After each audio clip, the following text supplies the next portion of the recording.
नमस्कार, India voice देख रहे हैं आप और मैं हूं आपके साथ शिवम दुबे। इंडिया वॉइस के खास कार्यक्रम खबर दिन भर में आप सबका स्वागत है। बुलेटिन की शुरुआत करेंगे। आपको बता दें कि तीसरे चरण की 10 लोकसभा सीटों पर उत्तर प्रदेश में मंगलवार को सुबह 7 बजे से मतदान शुरू होगा। इन सीटों में 100 प्रत्याशी चुनावी मैदान में, जिनके भाग्य का फैसला मतदाता करेंगे। जिन 10 लोकसभा सीटों पर मंगलवार को वोटिंग होगी उसमें संभल, हाथरस, आगरा, फतेहपुर सीकरी, फिरोजाबाद, मैनपुरी, एटा, बदायूं, आंवला और बरेली सीट शामिल। यूपी में तीसरे चरण के लिए मंगलवार को इस पर वोटिंग होगी।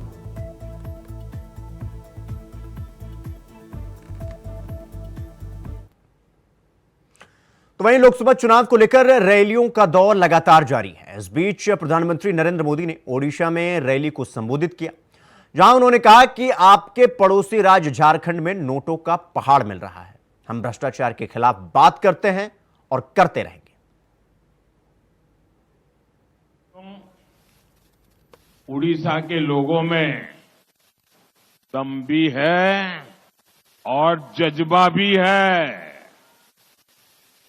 लेकिन मुझे ये देखकर दुख होता है कि बीजेडी सरकार ने आपको सही अवसर नहीं दिया। मोदी जी जो योजनाएं बनाता है उसको बीजेडी सरकार ने लागू नहीं होने दिया। जो लागू हुई उनमें बीजेडी ने अपने भ्रष्टाचार का ठप्पा लगा दिया। मोदी ने मुफ्त चावल की योजना शुरू की। क्यों? ताकि उड़ीसा के किसी भी गरीब मां के बच्चे को भूखा न सोना पड़े, गरीब का चूल्हा जलता रहना चाहिए। साथियों, मोदी ने पूरे देश में आयुष्मान योजना शुरू की। इससे आप देश में कहीं भी रहे 5 लाख रुपए तक मुफ्त इलाज मिलता है। लेकिन बीजेडी सरकार ने इसको भी लागू नहीं किया। साथियों, मेरे लिए तो आप सब मोदी ही है। 4 दशक पहले, 40 साल पहले एक प्रधानमंत्री उड़ीसा आए थे। 40 साल पहले, अब आपको याद हो गया होगा कौन आए थे। उन्होंने कहा था कि मैं दिल्ली से 1 रुपया भेजता हूं, गरीब तक सिर्फ 15 पैसा पहुंचता है। यानी 100 में से 85 पैसा ये कांग्रेस का पंजा लूट लेता था। मैं तो गरीब मां का बेटा हूं, तो मुझे गरीब का दर्द समझ आता है। मैंने कहा मैं रुपया 1 भेजूंगा, 1 पाई भी किसको खाने नहीं दूंगा, और जो खाएगा वो जेल जाकर के खाना खाएगा, जेल की रोटी चबाएगा। आपने देखा होगा, अभी घर जाओगे तो टीवी पे देखना, आज यहां पड़ोस में झारखंड में नोटों के पहाड़ मिल रहे हैं। नोटों के पहाड़। लोगों ने चोरी किया माल पकड़ रहा है मोदी वहां। अब मुझे बताइए, मैं चोरी बंद कर दूं, इनकी कमाई बंद कर दूं, इनकी लूट बंद कर दूं, तो मोदी को गाली देंगे कि नहीं देंगे? देंगे कि नहीं देंगे? लेकिन गाली खा करके मुझे काम करना चाहिए नहीं करना चाहिए? आप मुझे बताइए। मुझे आपकी पाई पाई बचानी चाहिए कि नहीं बचानी चाहिए? आपके हक का पैसा बचाना चाहिए कि नहीं बचाना चाहिए? और इसलिए मोदी ने जनधन खातों, आधार और मोबाइल की ऐसी त्रिशक्ति बनाई कि गरीबों का पैसा लूटना बंद हो गया। अब घर बनाने का पैसा सीधा आपके खाते में, गैस का पैसा सीधा आपके खाते में, मनरेगा का पैसा सीधा आपके खाते में, किसान सम्मान निधि का पैसा सीधा आपके खाते में, यानी सबको लाभ, सीधा लाभ, कोई भेदभाव नहीं। और ये मोदी की गारंटी है। तो वहीं कांग्रेस नेता राधिका खेड़ा के इस्तीफे पर उत्तर प्रदेश के मुख्यमंत्री योगी आदित्यनाथ ने कांग्रेस पर हमला बोला है। उन्होंने कहा कि जो राम भक्त हैं वो राष्ट्रभक्त भी हैं। जो जितना बड़ा राष्ट्रभक्त है वो उतना बड़ा राम भक्त है। मैंने पहले भी कहा है कि यह राष्ट्रभक्त और राम भक्त के बीच का रिश्ता, राम भक्तों का लगातार अपमान करने का कांग्रेस का रवैया, उनकी सभी टिप्पणियों को ध्यान दें तो यह समझ आता है कि वो राम भक्तों के साथ साथ हमारे सनातन देश का भी अपमान कर रहे हैं। जो राम भक्त है वह राष्ट्रभक्त भी है। जो जितना बड़ा राष्ट्रभक्त है उतना बड़ा राम भक्त है। प्रधानमंत्री मोदी जी प्रखर राष्ट्रभक्त हैं और इसलिए वे प्रखर राम भक्त भी हैं। 500 वर्षों का इंतजार समाप्त करके अयोध्या धाम में रामलला फिर से विराजमान हो गए। अयोध्या की कायाकल्प हो गई। ये सब मोदी जी के नेतृत्व में, उनके मार्गदर्शन में ही संभव हो पाया। स्वाभाविक रूप से आज जो नई अयोध्या है, ये नई अयोध्या एक नई गाथा को हम सब के सामने भी प्रस्तुत करती है। कांग्रेस की एक प्रवक्ता ने कांग्रेस से इसलिए इस्तीफा दिया क्योंकि वो तो छत्तीसगढ़ है। छत्तीसगढ़ तो भगवान राम का ननिहाल है, माता कौशल्या का मायका है और वहां की एक राम भक्त तो किसी भी दल की हो सकती है। वह अगर अयोध्या में रामलला का दर्शन करने के लिए आई थी, इस आधार पर कांग्रेस के नेताओं के द्वारा उनका अपमान किया गया और इससे तंग आकर के उन्होंने कांग्रेस से इस्तीफा दिया। तो ये चीजें दिखती हैं कि कांग्रेस के डीएनए में रामद्रोह है, एसपी के डीएनए में रामद्रोह है, इंडी गठबंधन से जुड़े हुए लोगों के डीएनए में रामद्रोह है। और जो रामद्रोही है, भारत का कोई भी जागरूक नागरिक उसके समर्थन में अपना वोट तो नहीं पोल करेगा। तो कल प्रधानमंत्री मोदी जी की अयोध्या में उपस्थिति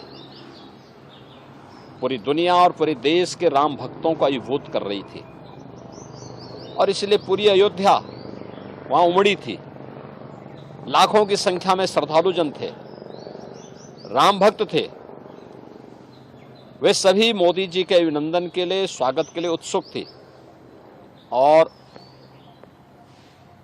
1 लाख से ऊपर देश के भी अलग अलग कोनों से आए हुए श्रद्धालुजन, वे भी मोदी जी का घंटों इंतजार करते किए और फिर मोदी जी का उन्होंने स्वागत किया। तो यह तो मैंने पहले भी कहा कि यह संबंध राष्ट्रभक्त और राम भक्त का है। जो जितना प्रखर राष्ट्रभक्त होगा उतना ही प्रखर राम भक्त होगा और जो जितना राम विरोधी होगा उतना वह राष्ट्र विरोधी होगा।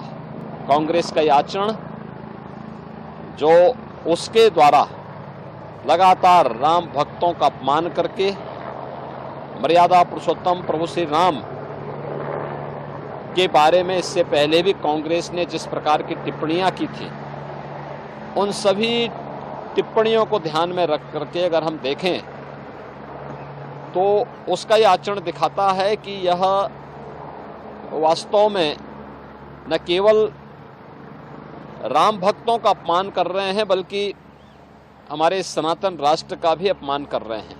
और कांग्रेस ने कभी कोई ऐसा अवसर नहीं छोड़ा, कांग्रेस हो या समाजवादी पार्टी, जब उन्होंने देश के अंदर या दुनिया के अंदर भारत को अपमानित न कराया हो, भारत की सनातन परंपरा आत्मा भारत के सनातन धर्म को गाली न दी हो। ये इंडी गठबंधन का ही कैरेक्टर है कि वह भारत की आत्मा सनातन धर्म को गाली देते हैं। वह हर प्रकार के कार्य करने का प्रयास करते हैं जो भारत की बहुसंख्यक समाज जिसमें अपमानित महसूस करे। तो बुलेटिन में रुकेंगे एक छोटे से ब्रेक के लिए। खबरों का सिलसिला जारी है, फौरन लौट रहे हैं। ब्रेक के बाद एक बार फिर आप सबका बहुत बहुत स्वागत है मेरे साथ। रुक करेंगे अगली खबर की ओर। आपको बता दें कि लोकसभा चुनाव प्रचार के बीच उत्तर प्रदेश की जौनपुर लोकसभा सीट राज्य की हॉट सीट बन गई है। सीट से पूर्व बाहुबली सांसद धनंजय सिंह ने यह आरोप लगाया है कि मायावती की अगुवाई वाली बसपा ने उनकी पत्नी श्रीकला सिंह का टिकट काट दिया है। उन्होंने कहा कि बीएसपी ने मेरे पत्नी के साथ धोखा किया है। मेरे साथ तो पहले भी धोखा हो चुका है, लेकिन मेरी पत्नी के साथ ये पहली बार हुआ है। वो आहत है, हम डरने वाले नहीं। जिसको हम लोग चाहेंगे वही यहां से चुनाव जीत कर जाएगा। गलत हुआ, आहत है हमारी पत्नी। मुझे कोई बहुत ऐसा नहीं कि बहुत आश्चर्यजनक घटना है। मैं पहले भी 3 बार मेरे साथ ऐसी घटना घट चुकी है। तो मेरी पत्नी के लिए पहली घटना थी, श्रीकला जी के लिए वो आहत है। मैं भी सुन रहा था कि दबाव में ये वो ऐसा। बहुजन समाज पार्टी मुझे बहुत कायदे से जानती है और ख़ास तौर से बहुजन समाज पार्टी की जब सरकार रही, बहन जी जब मुख्यमंत्री रही 2002 में, तब भी मुझे 1 साल जेल रखा गया। हम लोगों को 10-12 मुकदमे ला दे गए। तब तो हम लोगों ने कोई कम, मेरी माता जी का निधन भी हुआ था उस समय। हम लोग तो कहीं कंप्रोमाइज़ नहीं किए ना। तो बसपा, कम से कम बसपा के लोग जो बोल रहे हैं, अभी खरवाड़ जी हमको लगता है नए आए, उन्हें जानकारी नहीं है, इस तरीके की भाषा बोल रहे हैं। ठीक है, अपने पार्टी को डिफेंड करना बहुत से और भी तरीके, लेकिन दूसरे को डिफेम मत करिए। फिर 2007 से लेकर 12 में सरकार रही, उस समय हमारी सरकार से हुए वैचारिक मतभेद रहे। आपने देखा हमारे ऊपर मुकदमे लाद के मुझे बंद किया गया इसी जौनपुर जेल में 2012 के चुनाव से पहले। ये कह दिया गया कि धनंजय सिंह ने माफ़ी मांग ली। हमने कहा ना कोई गलती किया ना कोई माफ़ी मांगे। हमारी भारतीय परंपरा, अगर शरीर भी टच हो जाता है हम लोग कहते हैं बेटा सॉरी या कोई क्षमा मांग लेते हैं, लेकिन जब तक गलती नहीं होती तब तक कोई वो नहीं होता है। तो वहीं रांची में सोमवार को ईडी ने 9 ठिकानों पर एक साथ रेड की, जिसमें इसमें इंजीनियर और नेताओं के घर शामिल हैं। झारखंड सरकार के ग्रामीण विकास मंत्री आलमगीर आलम के निजी सचिव संजीव लाल के नौकर के घर से 30 करोड़ से ज्यादा कैश मिला है। नोटों की गिनती जारी है।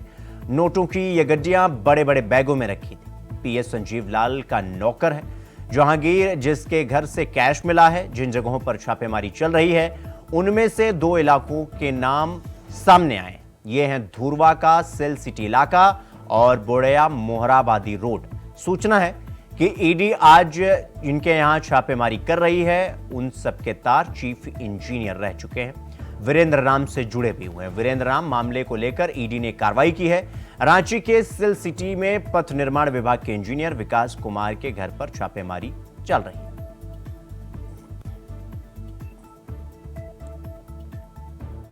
झारखंड सरकार की जो करप्शन की अनंत गाथा है वो खत्म होने का नाम ही नहीं लेती। अभी कुछ ही दिन पहले कांग्रेस के एक सांसद के घर और आवास से और उनके कार्यालय से 350 करोड़ कैश की बरामदगी हुई थी। जो खान सचिव है उनके यहाँ 20 करोड़ की बरामदगी हुई। मुख्यमंत्री के नज़दीकी सहयोगी हैं पंकज मिश्रा, उनके घर भी 10 करोड़ से ज़्यादा उनके एसोसिएट्स के यहाँ से बरामदगी हुई थी। और अब मंत्री आलमगीर आलम के निजी सचिव के घर से अभी तक मीडिया की रिपोर्ट के अनुसार 25 करोड़ से ज़्यादा की रिकवरी हो गई और ये गिनती जारी है।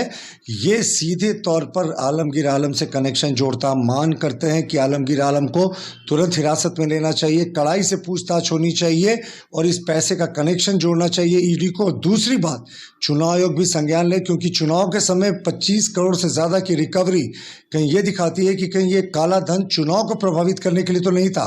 तो पूरे मामले पे चुनाव आयोग को भी संज्ञान लेना चाहिए और कड़ी कार्रवाई करनी चाहिए। लेकिन एक बार फिर से दिखा दिया कांग्रेस का हाथ काले धन के साथ। तो वहीं कांग्रेस नेता शरणजीत सिंह चन्नी और आरजेडी नेता तेज प्रताप ने जम्मू कश्मीर के पुंछ में हुए आतंकी हमले को लेकर लोकसभा चुनाव में बीजेपी को जीत दिलाने के लिए किया गया पॉलिटिकल स्टंट करार दिया है। इस हमले में भारतीय वायुसेना के एक जवान की मौत हो गई और 4 अन्य लोग घायल हुए थे। ऐसे में पंजाब के पूर्व मुख्यमंत्री और जालंधर संसदीय क्षेत्र से कांग्रेस उम्मीदवार की टिप्पणी से विवाद पैदा हो गया और केंद्रीय मंत्री अनुराग ठाकुर ने कांग्रेस नेतृत्व से इस बयान से सैनिकों का अपमान करने के लिए देशवासियों से माफी मांगनी चाहिए। ऐसा है कि ये स्टंटबाजी हो रही है, हमले नहीं हो रहे। पिछली बार भी जब इलेक्शन आते हैं तो ऐसे स्टंट खेले जाते हैं और बीजेपी को जिताने का संविधान तैयार किया जाता है। ये तैयार किए हुए सारे पहले से तैयार करके हमले करवाए जाते हैं। ये बीजेपी को जिताने का एक स्टंट होता है, इसमें सच्चाई नहीं होती। लोग मरवाने और लोगों के लाशों पे खेलना ये बीजेपी को आता है। नौजवान जो शहीद हो जाते हैं, अब फिर चुनाव आता है तो मोदी जी हड़बड़ा करवाते हैं लोगों को। केवल इन लोगों ने लड़वाने का काम किया, हिंदू मुसलमान कराने का। शहीद जो हुए ये सब किनके वजह से हुए? ये मोदी जी के वजह से हुए, नहीं तो पहले कहाँ कोई शहीद हुआ। मेरा एक सवाल कांग्रेस पार्टी से, क्या 1962 का युद्ध, 1965 का युद्ध, 1971 का युद्ध, क्या ये कांग्रेस ने चुनाव जीतने के लिए करवाए थे? इससे घटिया बयान जिस पे कांग्रेस पार्टी के राष्ट्रीय अध्यक्ष को माफी मांगनी चाहिए, सोनिया जी और राहुल गांधी जी को माफी मांगनी चाहिए, देश से माफी मांगनी चाहिए। हमारी सेना का अपमान करते हैं। अरे जब अतिक्रमण करने का प्रयास चीन ने किया डोकलाम में, तब हमारी सेना ने मुंह तोड़ जवाब दिया। तब राहुल गांधी जी कहां थे? चीन के डिप्लोमेट्स के साथ बंद कमरे में न जाने क्या क्या तैयारी कर रहे थे, देश को बताएं क्या कर रहे थे।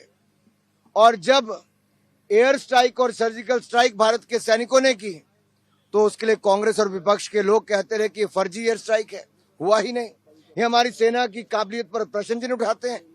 और आज एक और ऐसा घटिया बयान ये तो दिया ही, इसके अलावा 26/11 के हमले पर जिस तरह का बयान महाराष्ट्र से आया है, एक और निंदा करने वाला है। माफी उनको मांगनी चाहिए। मैं सवाल इस पे आता है कि कांग्रेस पार्टी कितना गिरेगी, कितने हल्के बयान देगी। क्या कांग्रेस चुनाव जीतने के लिए अब हमारे वीर सैनिकों को भी अपमान करेगी? हमारी सेना को परमाणु हथियार खत्म करने के लिए मजबूर करेगी? भारत को कमजोर करने की बात करेगी? जाति और क्षेत्र के नाम पे देश को बांटने का काम कांग्रेस करेगी? और यही नहीं, कांग्रेस तो अब ये भी मन बना रही है, और मैं 8 दिन से कांग्रेस पार्टी से पूछ रहा हूं कि देश को हल्फनामा देकर बताएं कि क्या स्त्री धन सुरक्षित है, रहेगा कि नहीं रहेगा अगर उनकी सरकार आएगी तो। उन्होंने कहा है कि वो एक सर्वेक्षण करवाएंगे, आपके परिवार में कितनी संपत्ति है, आपके कितनी संपत्ति है, आपके कितने गहने क्या संपत्ति है, तो बताएं क्या बहनों के मंगलसूत्र गहने सब गिने जाएंगे? क्या उनकी काल। तो वहीं सुप्रीम कोर्ट ने सोमवार को कहा कि उत्तराखंड के जंगलों में आए दिन लगने वाले आग की घटनाओं पर नियंत्रण के लिए केंद्र और राज्य सरकारों को समुचित कदम उठाने का आदेश देने की मांग वाली याचिका पर बुधवार को सुनवाई करेगा। शीर्ष अदालत में दाखिल याचिका में यह कहा गया कि उत्तराखंड के जंगलों में नवंबर 2023 से अब तक आग लगने की 910 घटनाएं सामने आई हैं और इसकी वजह से लगभग 1145 हेक्टेयर जंगलों को नुकसान पहुंचा है। जस्टिस गवई ने इस पर उनसे पूछा कि क्या 44% जंगल आग के अधीन है। याचिकाकर्ता वकील ने सकारात्मक इसका जवाब दिया और कहा कि पूरा क्षेत्र देवदार के पेड़ों से ढका हुआ है और इसके बाद पीठ ने कहा कि याचिका पर 8 मई को विस्तार से सुनवाई की जाएगी। दूसरी ओर उत्तराखंड सरकार की ओर से पेश अधिवक्ता ने जंगलों में आग की मौजूदा स्थिति के बारे में स्थिति रिपोर्ट दाखिल करने की अनुमति देने की मांग की।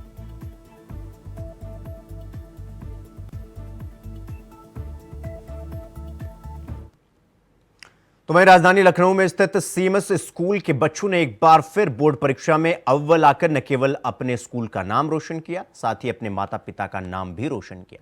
आपको बता दें कि आईएससी बोर्ड परीक्षा में सीएमएस स्कूल के 12 क्लास की छात्रा कनिष्का मित्तल ने 99.75 यानी 99.75% स्कोर किया है।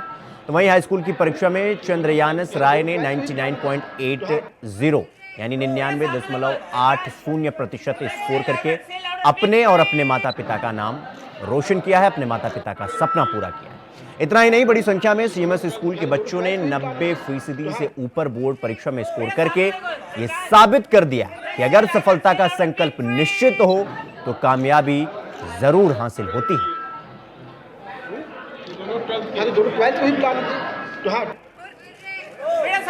ISC में 99.75%। मेरे मदर फादर बहुत सपोर्टिव हैं और टीचर्स ने भी बहुत हेल्प करी है और पेरेंट्स स्टडीज़ में बहुत ज़्यादा ध्यान देते हैं और डेली मेहनत करके टाइम टेबल के अकॉर्डिंग डेली गोल सेट करके तैयारी करी है, उसकी वजह से आज रिजल्ट आया है। टीचर्स ने बहुत ज़्यादा गाइड करा हर चीज़ में, जहाँ पे भी दिक्कत थी, जहाँ पे स्ट्रॉन्ग पॉइंट्स थे, ज़्यादा क्वेश्चंस देते थे, मतलब जहाँ पे भी दिक्कत थी, जितनी बार दिक्कत होती है उतनी बार एक्सप्लेन करते हैं, हर चीज़ बताते हैं और छोटे से छोटे डाउट भी क्लियर ज़रूर करते हैं। इंजीनियरिंग ने अभी ISC 2024 क्लास 12th एग्जामिनेशन में 99.75% स्कोर किया है। मेरा एडमिशन नेशनल यूनिवर्सिटी दिल्ली में हो गया है, so I will be pursuing a 5-year integrated BA LLB programme. तो it's a law degree with lot of holistic other things and I like to explore more options in the field. I think school भी and family दोनों का equal support रहा है different fronts पे। School ने academically बहुत support किया and regularly resources and best faculty provide की है। My family has always been my emotional and moral pillar.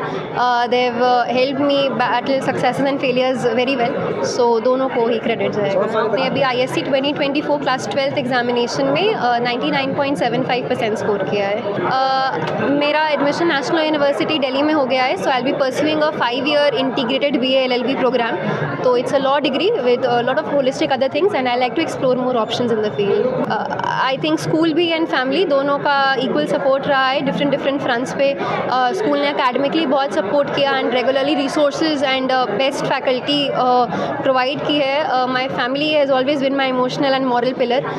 They have helped me battle successes and failures very well, so दोनों को ही credit जाएगा।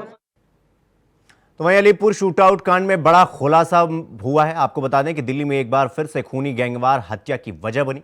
Delhi police के special cell ने इस कांड में चौंकाने वाला खुलासा किया है। टिल्लू ताजपुरिया गैंग के 2 शूटर्स दिल्ली पुलिस की गिरफ्त में आए हैं। उन्होंने पूछताछ के दौरान सनसनीखेज खुलासे किए हैं। दोनों शूटर्स के पास से 2 हथियार भी बरामद किया गया है। दिल्ली पुलिस के स्पेशल सेल की टीम को पहले से ही इस बात का अंदेशा था कि अलीपुर शूटआउट कांड गैंगवार का नतीजा हो सकता है। अब इस मामले में जो खुलासे हुए हैं उनसे इसकी पुष्टि भी हुई।